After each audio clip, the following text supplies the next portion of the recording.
If you got a code P2187 or P2189, or both of them together, that would indicate an issue with the PCV valve.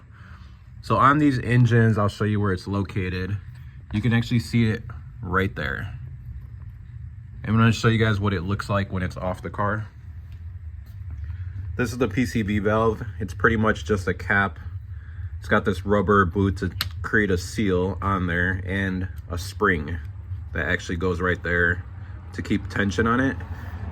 And what happens is that rubber seal breaks and then it causes a leak in there. So it'll give you a vacuum leak, which will cause the issues with those codes and also running really, really rough. To take these off, basically you just need to clear anything that's above it so you can get access to it.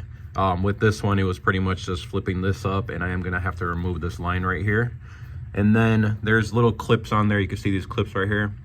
You carefully gotta pry them up to release it. They go all the way around, so make sure to do that and do it very carefully because it is plastic and they're easy to break.